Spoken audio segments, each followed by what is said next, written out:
Paz do Senhor, irmãos! Hoje estaremos estudando carta de Paulo aos Filipenses. Esta é chamada a carta da alegria. Paulo expressa sua alegria com os irmãos. Os irmãos foram parceiros de Paulo, ajudadores de Paulo, eles têm um bom relacionamento e Paulo expressa isso durante toda a carta.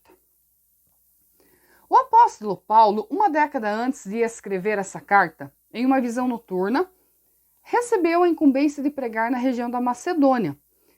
Filipenses 1 e 1, Atos 16, do 6 ao 10. Lembra quando Paulo teve a visão e ele viu alguém dizendo, passa a Macedônia e ajuda-nos. Ele ainda não havia entrado na Europa, mas a partir dessa visão, ele avança no seu ministério. Paulo não havia estado na Europa, mas obedecendo a visão, navegou ao porto de Neápolis, depois andou 13 quilômetros para o interior, até chegar a Filipos, primeira cidade do distrito e colônia romana, Atos 16 e 12. Timóteo, seu jovem discípulo, companheiro de viagem, provavelmente tenha sido seu amanuense ou secretário para essa carta. O que Timóteo faz aqui? Ele escreve a carta.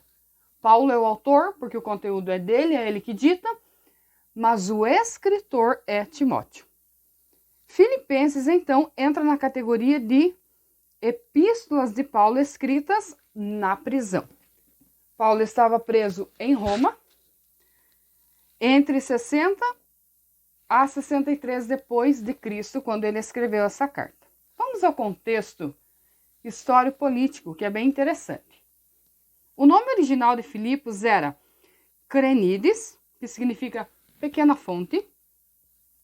Bonita cidade situada sobre um monte, com abundantes fontes de suprimento de água. As margens dos rios de Filipos são mencionados como lugar de oração de Lídia e outras mulheres que ali se reuniam. Isso está em Atos 16 e 13. Em 356 a.C., quando Filipe da Macedônia começou seu reinado nas províncias vizinhas da Macedônia, deu seu nome a essas fontes, e em 42 a.C., esse lugar se tornou famoso como campo de batalha. Júlio César havia sido assassinado, 4 generais pretendiam substituí-lo. Cássio e Brutus lutaram contra Otávio, Marco Antônio e Filipos. Otávio e Marco Antônio foram vitoriosos e imediatamente começaram a lutar entre si pelo cargo. Otávio venceu, se autoproclamou imperador, mudou seu nome para Augusto e até nomeou um dos meses do ano com seu próprio nome. Por isso nós temos agosto no calendário. Roma não era mais uma república, mas uma ditadura. Cerca de 30 anos depois, César Augusto publicou um decreto convocando toda a população do império para recensear-se. Lembra desse fato? Lucas 2 e 1. Cumprindo a vontade de Deus, esse César determinou o lugar do nascimento de Jesus. Augusto voltou várias vezes a Filipos, seu lugar de triunfo, e a designou como colônia romana. Bem, foi bom para eles ser tratado como uma colônia romana? Já que faziam parte do império agora? Foi bom, porque eles não precisavam pagar impostos, o comércio fluía muito bem, comércio, moda, tudo agora vinha de Roma. Filipos se tornou numa mini Roma, para você compreender.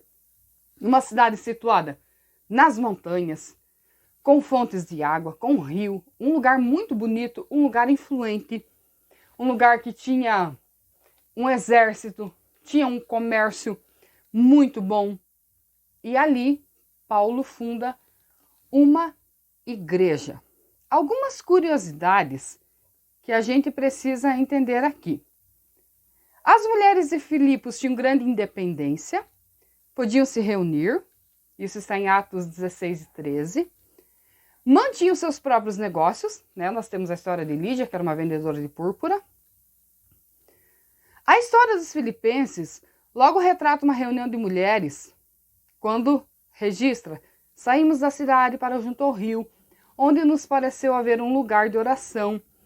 E assentando-nos, falamos às mulheres que estavam ali. Atos 16 e 13. Como Filipos foi a primeira cidade europeia na qual Paulo pregou, é de supor que Lídia e sua casa tenham sido as primeiras pessoas convertidas na Europa, e depois temos a conversão do carcereiro e da sua família. Outro detalhe que aconteceu aqui, aquela jovem adivinha que estava perseguindo eles e gritando: esses homens são servos do Deus Altíssimo. Lembra? Paulo expulsou o demônio dela. Por causa disso, ele foi parar na prisão. Então, são fatos relevantes que aconteceram nessa cidade aqui. Assuntos que Paulo trata nessa carta: alegria, unidade, humildade. Capítulo 1, acompanhe na tua Bíblia. Paulo e Timóteo, servos de Jesus, a todos os santos, inclusive bispos, diáconos que vivem em Filipos, graça e paz, a vós outros da parte de Deus, nosso Pai Celestial, e do Senhor Jesus Cristo. Aqui ele se apresenta como de costume. Na sequência ele continua dizendo: dou graças a Deus por tudo que recordo de vós, fazendo sempre com alegria súplica por todos vocês nas minhas orações, pela vossa cooperação no Evangelho desde o primeiro dia até agora. Esses crentes ajudaram Paulo na pregação e ajudaram Paulo financeiramente. Quando ele não estava mais nessa cidade, eles continuaram mandando recursos para Paulo. Por isso que Paulo os agradece, demonstra sua alegria e diz: estou plenamente certo de que aquele que começou a boa obra em vós há de completá-la até o dia de Cristo. Versículo 8. Pois minha testemunha é Deus. Agora ele fala do sentimento pessoal, da saudade que eu tenho de vocês. 9. E também faço essa oração: que o vosso amor aumente mais e mais em pleno conhecimento e percepção, para que vocês possam experimentar e aprovar das coisas excelentes e ser sincero, inculpáveis para o dia de Cristo, cheio do fruto de justiça, o qual é mediante Jesus Cristo para a glória e louvor de Deus. A partir do versículo 12, quero, irmãos, cientificar-vos de que as coisas que me aconteceram têm contribuído para o progresso do Evangelho. Olha só. De maneira que as minhas cadeias em Cristo se tornaram conhecidas de toda a guarda pretoriana e de todos os demais. Paulo dá testemunho de que quando ele esteve preso, ele não esteve inerte. O que ele fez? Evangelizou todos os soldados. Talvez na tua Bíblia esteja escrito sobre a guarda pretoriana. Pretório eram os soldados do governo. Então, Paulo se refere aqui dizendo: eu evangelizei todos os soldados, os presos que estavam comigo. Então, aquilo que era para ser uma tribulação se tornou em algo produtivo na minha vida. Olha que coisa linda. Versículo 14. E a maioria dos irmãos, estimulados no Senhor por minhas algemas, ousam falar com mais desassombro a palavra de Deus.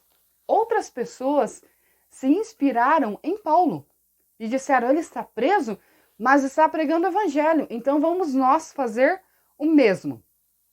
Olha aqui uma situação que, na verdade, foi usada para pará-lo, estimulou tanto ele quanto seus companheiros e o evangelho foi anunciado.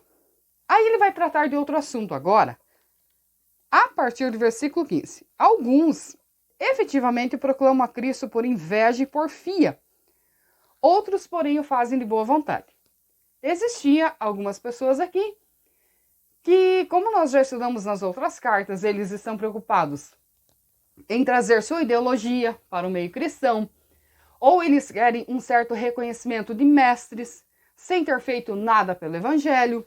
Aí Paulo fala do perfil dessas pessoas, mas ele continua dizendo: mas assim como esses fazem por inveja, por contenda, existem os que fazem de boa vontade.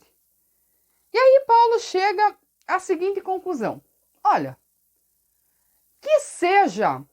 qual seja a intenção deles, não importa, que eles preguem o evangelho. O importante é que as pessoas ouçam. E aquelas que receber de bom grado serão salvas. Esse é um exemplo muito importante de equilíbrio diante das pressões em que ele estava vivendo. Aí Paulo trata de outro assunto a partir do versículo 20, quando ele diz assim: segundo a minha ardente expectativa e esperança de que em nada serei envergonhado, antes com toda ousadia, como sempre também agora, será Cristo engrandecido no meu corpo, quer pela vida ou pela morte. Porque para mim o viver é Cristo e o morrer é lucro. Aí Paulo diz algo interessante. Se o viver na carne traz fruto para o meu trabalho, já não sei o que hei de escolher. Ora, de um lado estou constrangido, tendo o desejo de partir e estar com Cristo, o que é melhor. Mas, por causa de vocês, devo permanecer na carne. Paulo está falando, dentro das pressões que ele está passando e do sofrimento, que era melhor morrer, literalmente, e estar com Cristo. Aí ele diz o seguinte: mas por causa de vocês, eu percebo que eu preciso continuar lutando. Olha só, versículo 20. Por vossa causa é necessário permanecer na carne, para que nós ainda possamos estar lutando juntos por essa causa.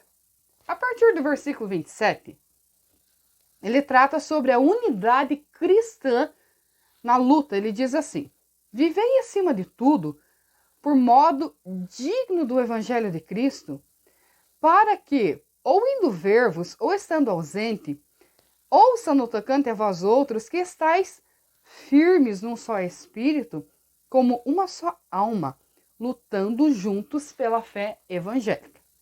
Paulo estimula que esses crentes permaneçam firmes e unidos, com foco na pregação do evangelho. Versículo 28, e que em nada estejais intimidados pelo adversário, pois o que é para eles prova evidente da perdição, é para vocês prova de salvação, e isso vem da parte de Deus. 29. Porque vos foi concedida a graça de padecer por Cristo e não somente crer nele. Aqui tem algo interessante. Paulo estimula os crentes que padecer por Cristo é algo nobre. E aí Paulo deixa claro, não é só o crer em Jesus, padecer por Jesus. Paulo está estimulando os crentes a perseverar nas tribulações para que possam tanto manter o propósito quanto ser salvos. Capítulo 2. Exortação ao amor fraternal e à humildade. Eu disse para vocês que Filipos é uma cidade influente, rica, é uma cidade bonita. Automaticamente as pessoas que moravam ali viviam bem. Por isso, Paulo estimula os cristãos a ser humildes, a não se encher de soberba. Eu vivo bem, então vamos deixar que a soberba tome algum lugar, nós não precisamos viver em humildade. Não. Paulo trata de maneira diferente. Aí ele ensina o seguinte, a partir do versículo 2. Completai a minha alegria, de modo que penseis a mesma coisa, tenhais o mesmo amor, sejam unidos de alma, tendo o mesmo sentimento, unidade. Não façam nada por partidarismo ou vanglória, mas por humildade, considerando cada um os outros superiores a si mesmo. Olha o princípio de Paulo. Se eu considero você superior a mim mesmo, eu te respeito. Era isso que ele estava falando. Não tenha cada um em vista o que é propriamente seu, senão o que é tudo e o que é do versículo 5 ao 11, Paulo mostra o que Jesus fez. E ele diz o seguinte: tenham em vocês o mesmo sentimento que houve em Cristo Jesus. Qual foi o sentimento de Jesus? Ele, subsistindo em forma de Deus, não julgou como usurpação ser igual a Deus. Antes a si mesmo se esvaziou, assumiu a forma de servo, tornou-se em semelhança de homens e reconhecido em figura humana. A si mesmo se humilhou, tornando-se obediente até a morte de cruz.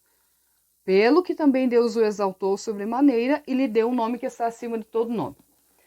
Paulo incentiva os irmãos a ser humilde e ele demonstra agora que Jesus Cristo foi humilde e obediente. Aí ele diz para os irmãos de Filipos, vocês têm que ter o mesmo sentimento de Jesus Cristo.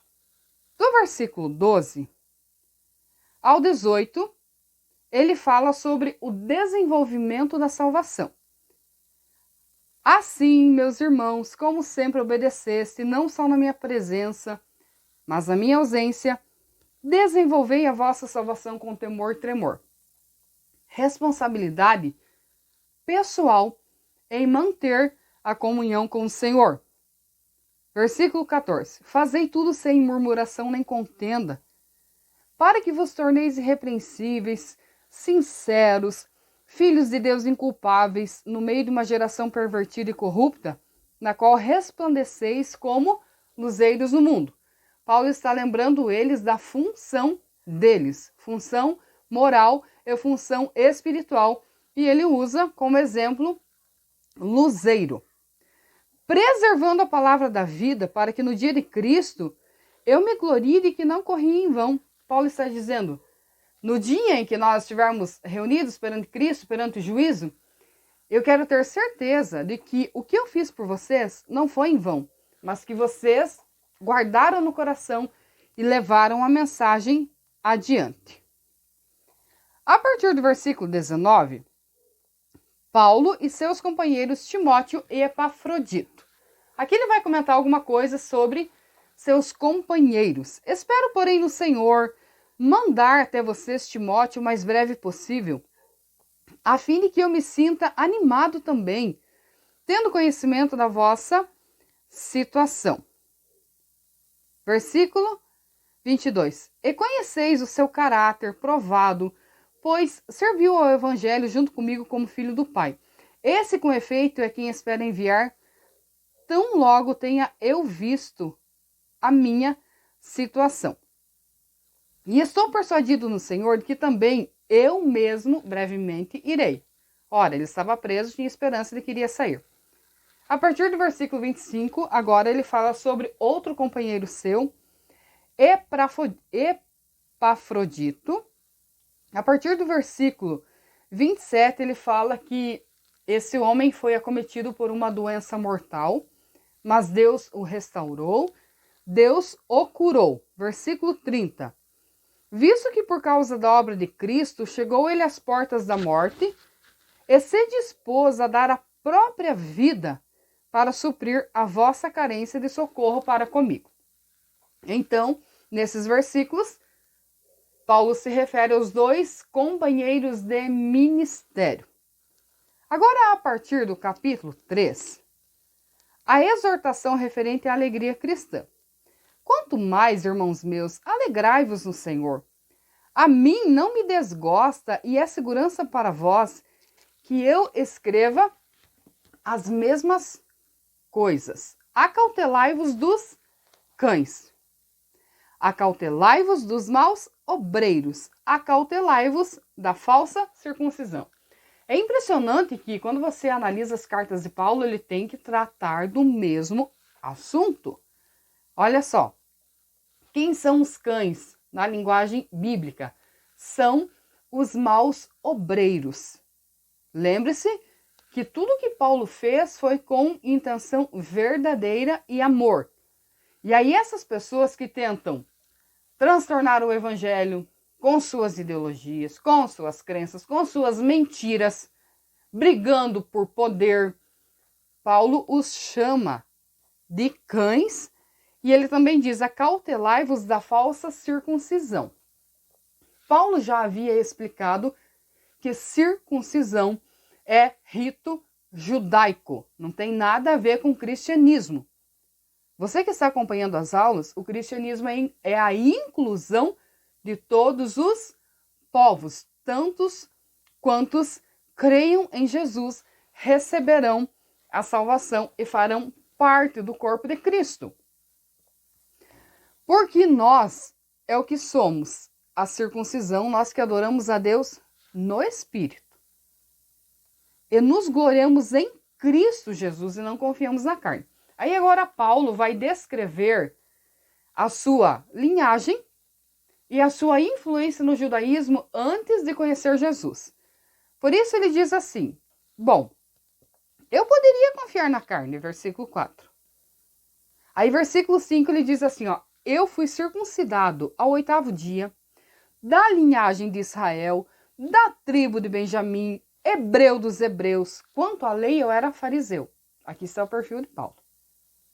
Versículo 6. Quanto ao zelo, eu era perseguidor da igreja. Quanto à justiça que há na lei, irrepreensível. Então você percebe que Paulo fazia parte da elite. E ele diz o seguinte, mas o que para mim é lucro, eu considerei isso por perda por causa de Cristo. Sim, deveras considero tudo como perda por causa da sublimidade do conhecimento de Cristo. Jesus, meu Senhor, por amor do qual perdi todas as coisas e a considero como refúgio para ganhar a Cristo. Ou seja, eu deixei toda a minha posição, eu era o cara no judaísmo, eu deixei tudo porque eu conheci a Cristo. Paulo é muito convicto da sua crença, da sua fé, do que ele prega, por isso ele vai até as últimas consequências. A partir do versículo 12, ele trata da vocação. Por isso ele diz assim, ó, não que eu já tenha recebido ou já tenha obtido a perfeição, mas prossigo para conquistar aquilo para o que também fui conquistado por Jesus. Quanto a mim, não julgo haver alcançado, mas uma coisa faço, esquecendo-me das coisas que para trás ficam, avançando para as que estão adiante de mim. Prossigo para o alvo, para o prêmio da soberana vocação de Deus em Cristo Jesus. Paulo é interessante porque ele não fica chorando o leite derramado.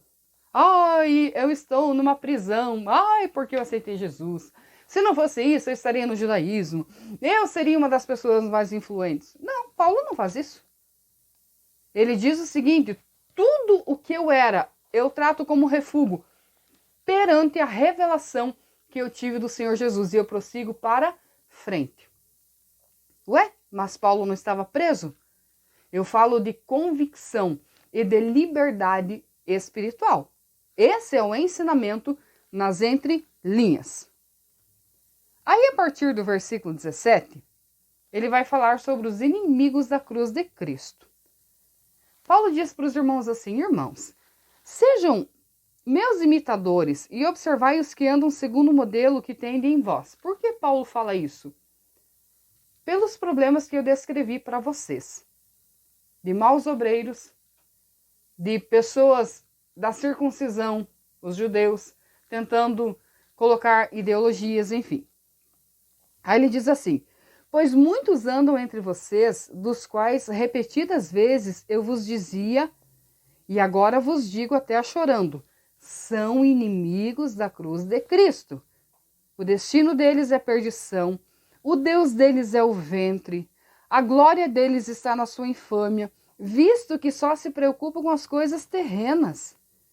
Pois a nossa pátria está no céu, de onde também aguardamos o Salvador, o qual transformará o nosso corpo de humilhação para ser igual ao corpo da sua glória, segundo a eficácia do poder que ele tem de subordinar em si todas as coisas.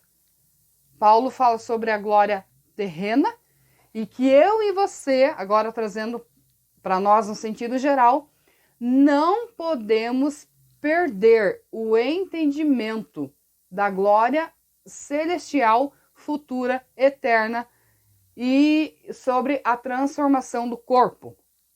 Assim como Cristo foi transformado após a sua ressurreição, temos a esperança de que também passaremos por esse processo.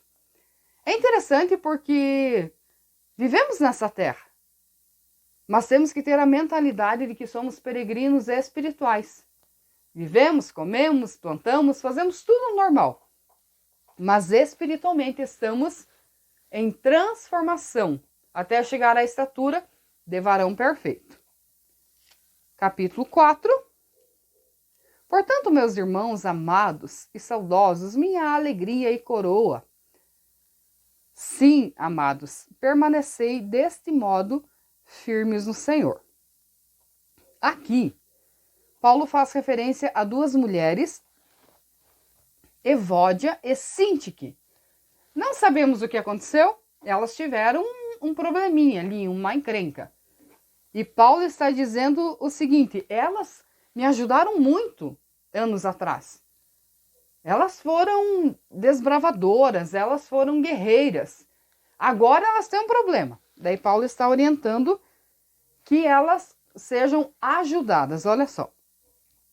A ti, fiel companheiro de jugo, também peço que as auxilies, pois juntas se esforçaram comigo no evangelho, também com Clemente e os demais cooperadores meus, cujos nomes se encontraram no livro da vida.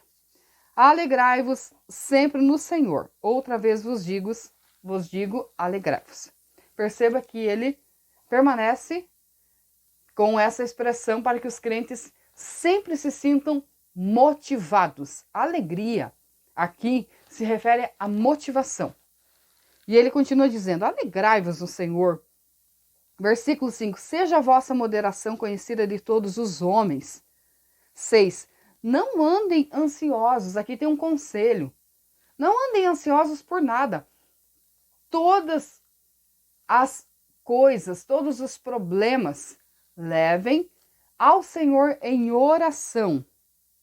Aí no versículo 7 ele vai dar uma orientação dizendo: e a paz de Deus, que excede todo entendimento, guardará o coração e a vossa mente em Cristo Jesus. Olha que interessante. Depois de todas as tribulações que Paulo passou, ele entendeu que o Senhor Jesus pode dar paz para o ser humano no meio das tribulações. Por isso ele dá esse conselho.